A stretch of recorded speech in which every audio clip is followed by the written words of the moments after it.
Hey everybody, welcome back to the Dungeon Dive. Daniel here. I hope you're doing well, and if you're not, I hope you are soon. Okay, and I'm super excited today to bring you a fresh unboxing of Pauper's Ladder 2nd Edition, a game by Paul Stapleton from Bedsit Games. And I believe you can still order this game from Bedsit Games in the UK. So just Google Pauper's Ladder and Bedsit Games and you will find their website. Pauper's Ladder is my favorite adventure game of all time. I love this world. I love playing in this world. I love the charm. I love the whimsical nature. This game just has a sense of joy to it, and it's simple, but there is a lot of cool little things going on, especially when you add in the 2 expansions.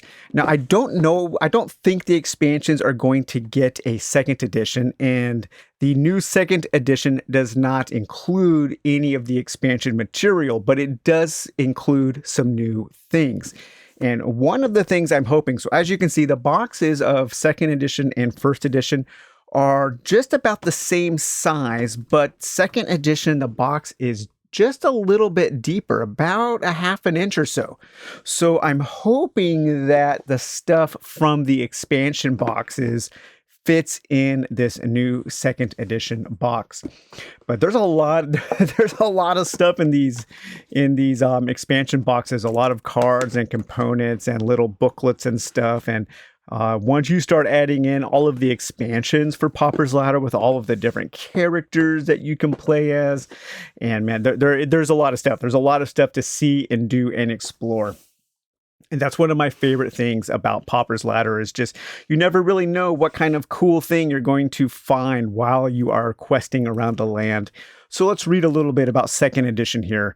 Gerolium Skaggart, beloved ruler of the people, has died. Despite an upbringing of real hardship, she rose to the highest rank in the royal court and did what she could to make sure the poorest in Brighthelm were never forgotten. She died too young, her work half done. A tournament has been announced to find her successor. Brave knights traveled down royal highways. Bold paladins have knocked on royal doors. So too have bards, lords, and heroes, all looking to take over Skaggart's reign and rule the realm to their desires. And every one of them has been sent back to whence they came. Because Gerolium herself had devised a tournament, it was the last thing she did, and she decreed it would only be open to those of the most limited means, those whose potential had been locked by the chains of ill fortune and poverty, Brighthelm's paupers. She had spent her whole life building their ladder, and nobody was going to kick it away. Man, if only we had a real world rules like that to where we could have normal people be our world leaders, right? Only to dream. Only in a fantasy world could that happen. But play as a pauper in Gerolium's tournament, along with your bird companion, explore the wild and treacherous land of Brighthelm as you strive to learn 3 of the 5 virtues: generosity, fellowship, bravery, knowledge, and magnificence.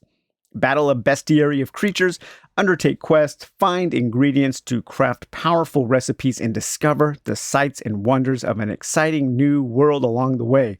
But beware, you are not the only pauper in town. So this 2nd edition adds dozens of new cards, so there is new stuff here to Pauper's Ladder, along with a new variant, survival mode.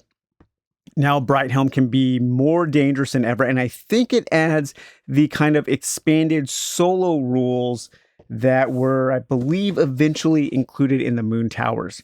So I think this has a more substantial solo mode than the original Pauper's Ladder. So this did just arrive a couple days ago. I actually did buy a copy, but Paul sent my copy a little early, and I actually ended up getting my copy before he did, before he got his own copy.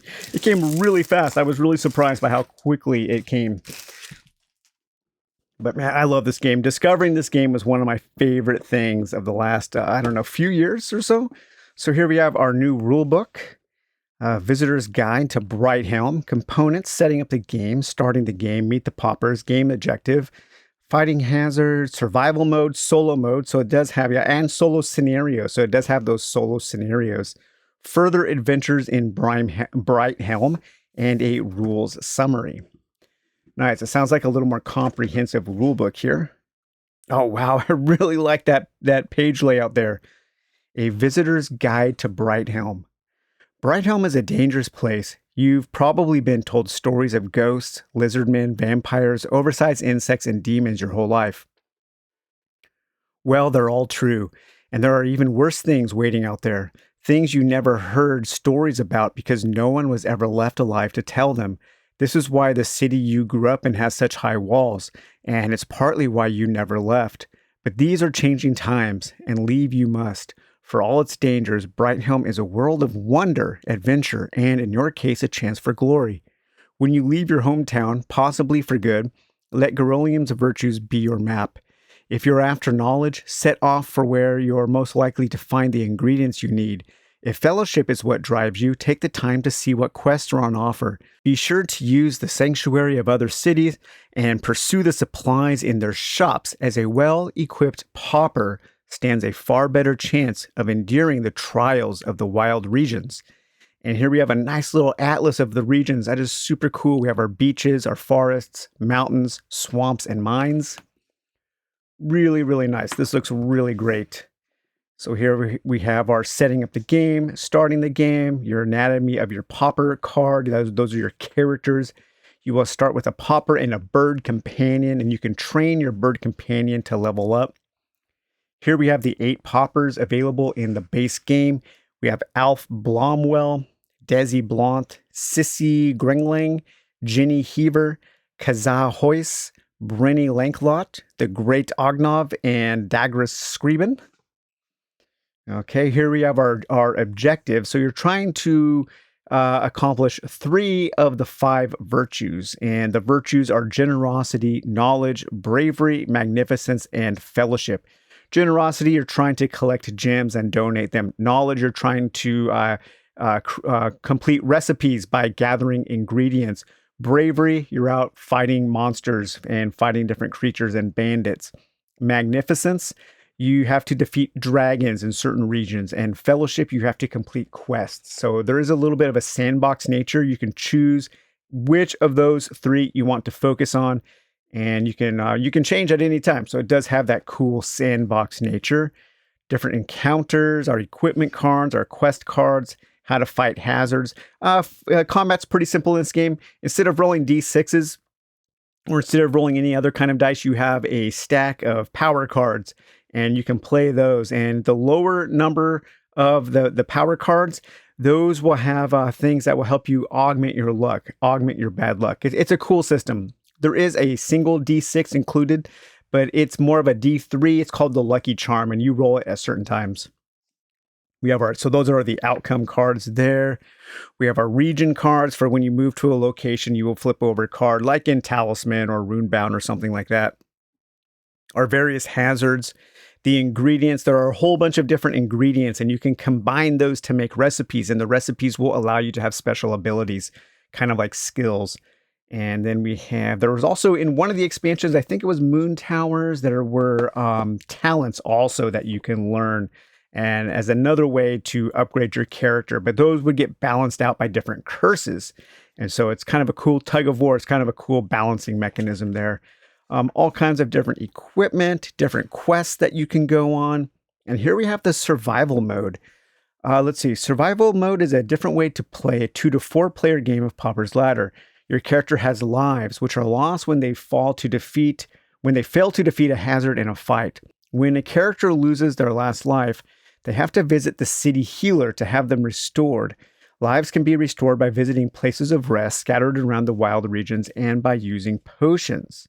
Interesting. You can also play this mode with the expansions. You can play survival mode in conjunction with any Pauper's Ladder expansion, where expansions offer your characters extra options when they explore the city, such as visiting the city locations that one of the expansions has.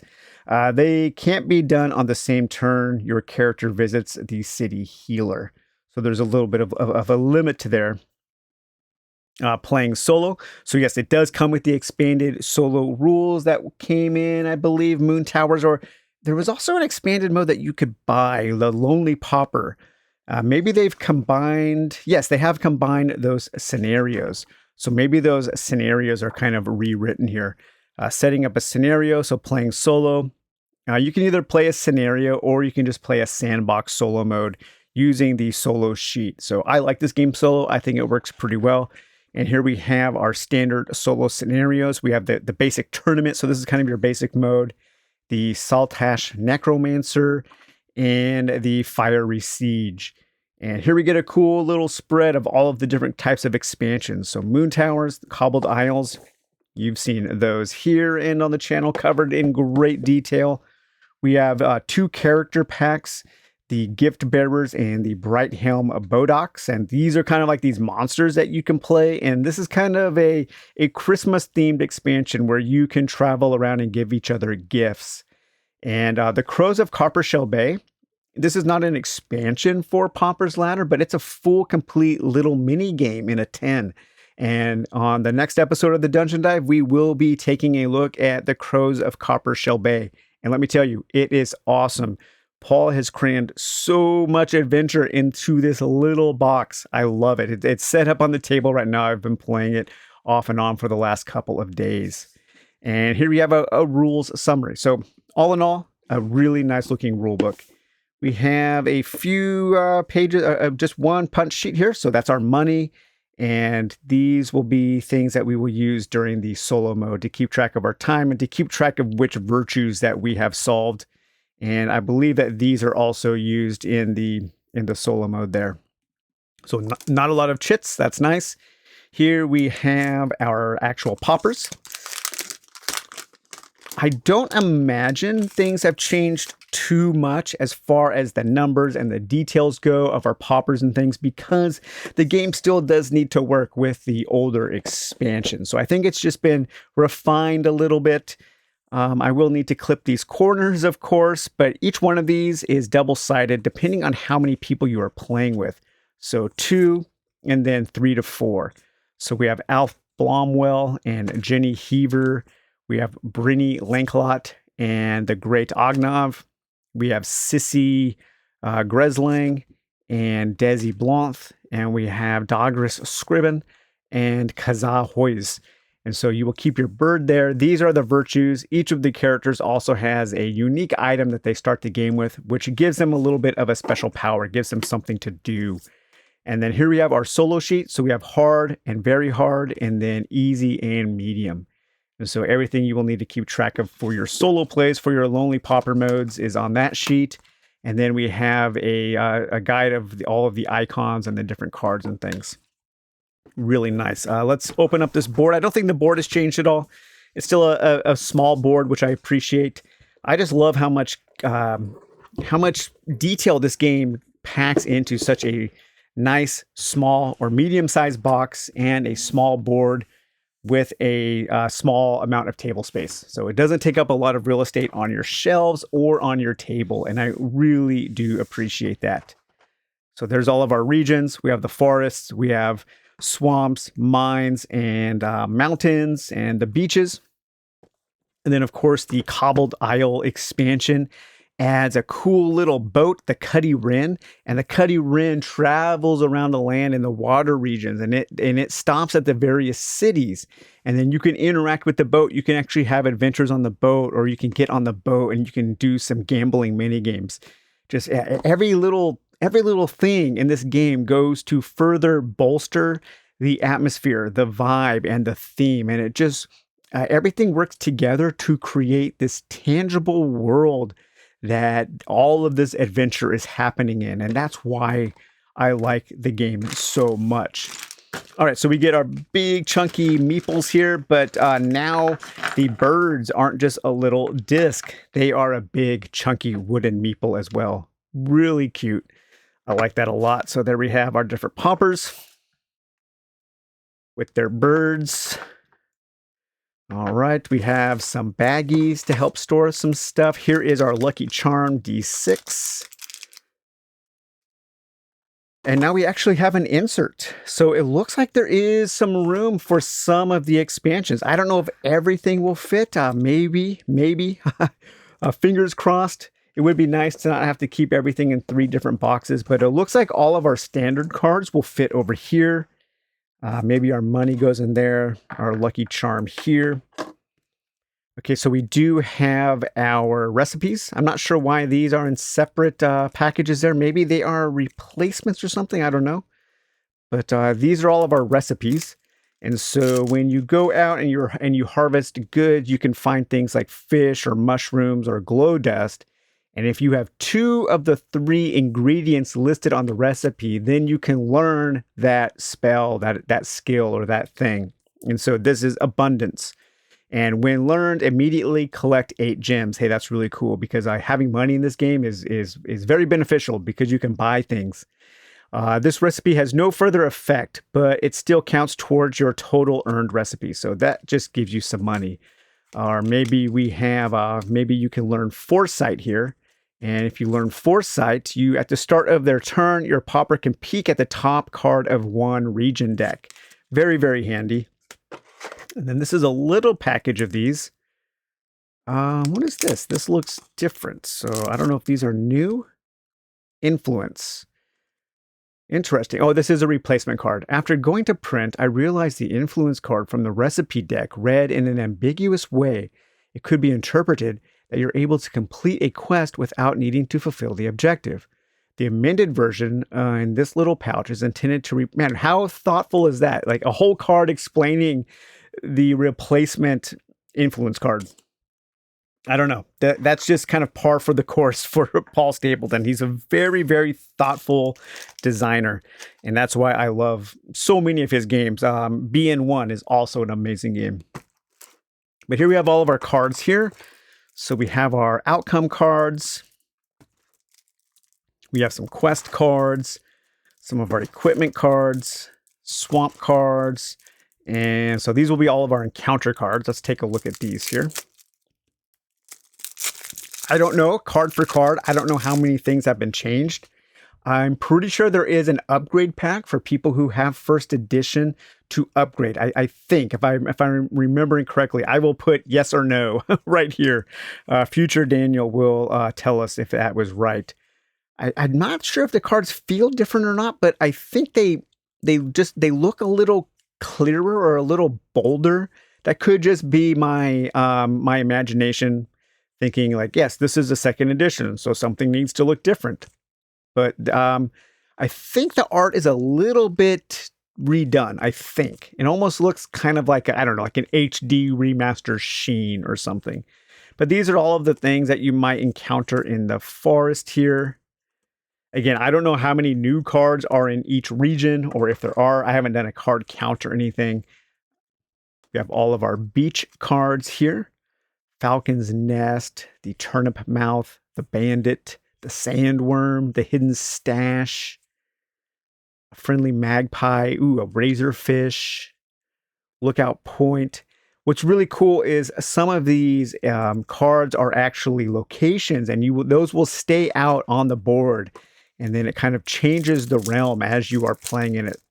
Kind of like those locations that you might discover in Talisman, like the Fountain of Life and that kind of thing. So let's see. We have our swamp cards here. So Swamp Ectoplasm, Bone Meal, Bandits, Assassin's Guild, the Elgis, Abandoned Loot, the Trickster, the Traveler. I want to say I think I'm seeing new cards, but again, it's kind of hard to it's hard to know everything because I'm not familiar with every card in the game. We have a few more forest cards here. Thieves Guild, the Strongbox, the Tallest Tree, the Wild Fairy. All right, let me add those back in there. And then we have all of our mountain encounter cards. So the Lost Mountain, the Ancient Tunnel, the Hill Giant, the Lost Luggage, the Hidden Stash, Cloud Stairway, a Caravan, a Frozen Crate, an Angry Yeti. Very cool. All right. I like all of this stuff. Man, I don't know. This game is just, oh, it's so charming. I love it. So here's our outcome cards. So each of the 4 players will have their own outcome deck.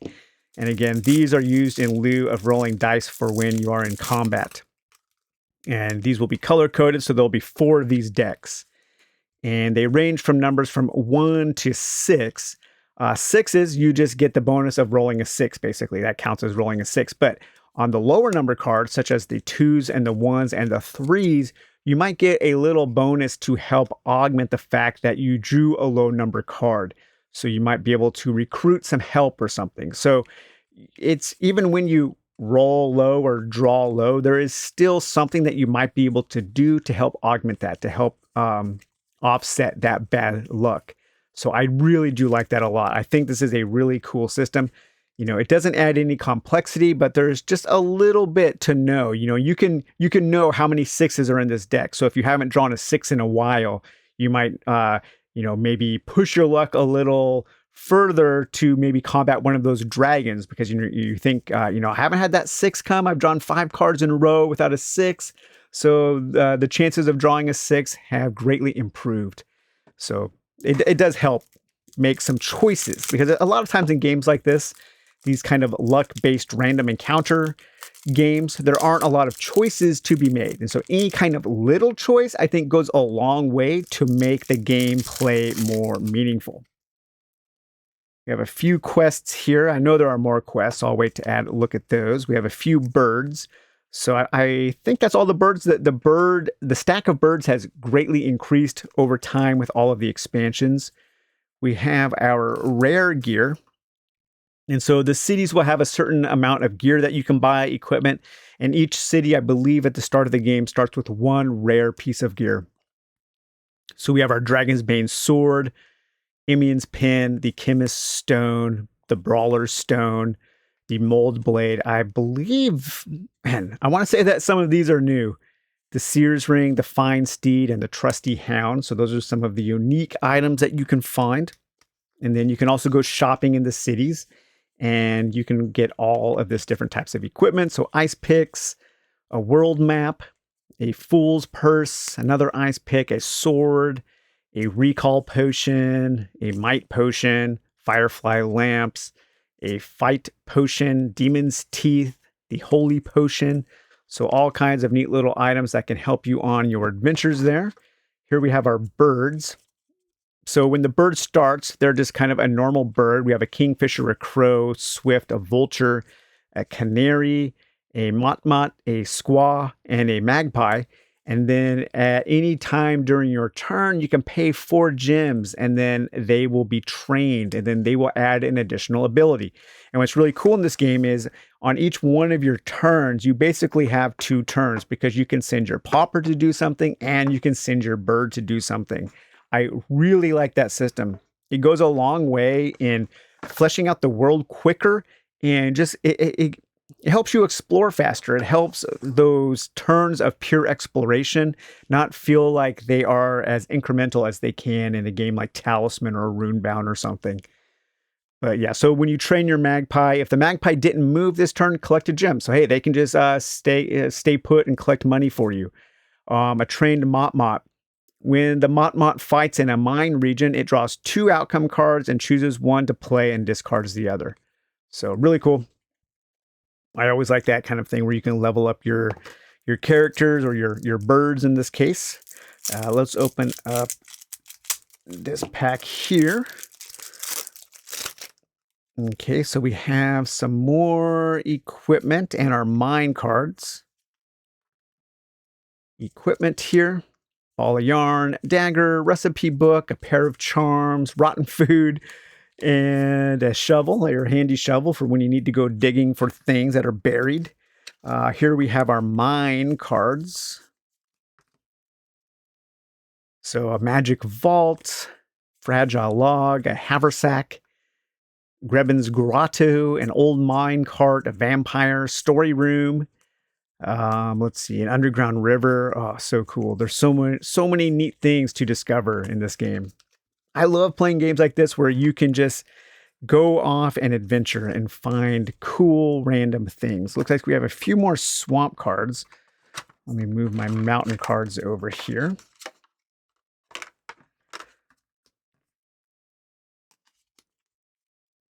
Mire dragon. So there's one of the dragons that you'll need to kill.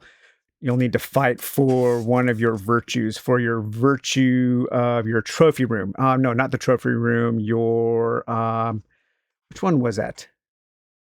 It was one of the virtues for fighting dragons. Magnificence. dragon, ghost, nomadic traders, a hidden stash, a giant firefly. There's some ingredients. And let's see, we looked at those outcome cards. We looked at these outcome cards there. And then it looks like we just have one more stack here. And I think there are some more quest cards. So those outcome, there's the outcome, and there's the rest of our quest cards. So each of the cities will have a quest available, and you can go, and the quests are open to anybody. So they're face up on the board, and people can go out and you can do the things that this quest says, and then you can complete the quest when you meet the objectives. And the quest, completing quests, is you want to do 3 quests to complete your journal, and that's one of the virtues. So you'll have different things like collection, set collection, going out and fighting certain monsters, or going out to places just to explore. So there are all kinds of cool different quests and different types of quests. Some are full on luck and some are more skill based for the players. So really cool. And it looks like that's it. So I'm wondering if I should try to put everything back in. Let's take a look at the side of the box here. Oh, that's so cool. Copper Golem, a Tor Wolf. Really, really nice. So if you were to just buy 2nd edition, and you wanted to get one of the expansions, you have 2 choices, the Cobbled Isles and the Moon Towers.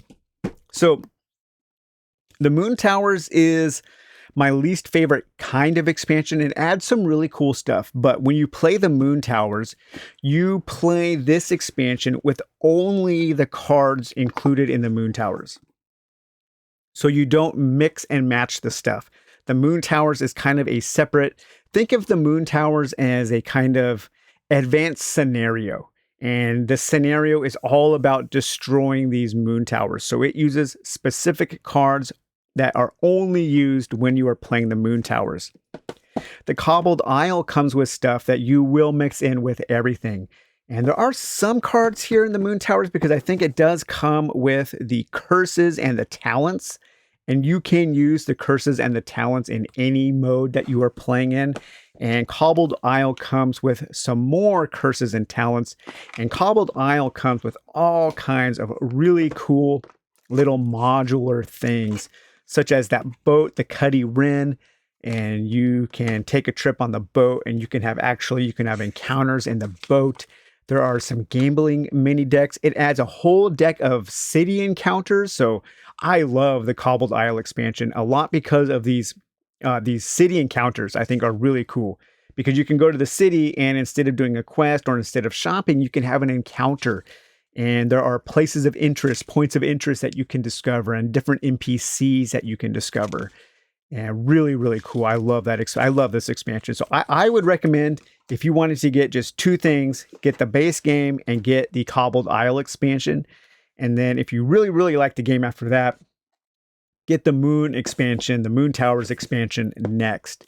But these 2 things would be amazing. I would have loved to have seen a deluxe edition of 2nd edition that included everything from the Cobbled Isle. That would be such a great package. But yeah, so hey, I hope you enjoyed this unboxing of Pauper's Ladder 2nd edition, my favorite adventure game of all time. I love this game. I feel so at peace when I'm playing this game. It's so much fun. It's so cute. It's so charming. It's so whimsical. There's so much adventure to be had. You never know what you're going to discover from one turn to the next. It's pure joy. It's joy in a box. And it's kind of this, I don't know, just this prototypical, it's a game that just screams the Dungeon Dive to me. It's the exact kind of game that I love. It's made by one person. They do all of the art and the writing. It's a passion project, and it's kind of old school, but it also has some new school sensibilities, some quality of life things that new games have. But yeah, it's just great. Go to Bedsit Games, Google Bedsit and Google Pauper's Ladder. You will find this game, and if it looks interesting to you, go ahead and give it an order. So, all right, guys. Well, I hope you enjoyed this video. We will talk to you later. Bye-bye.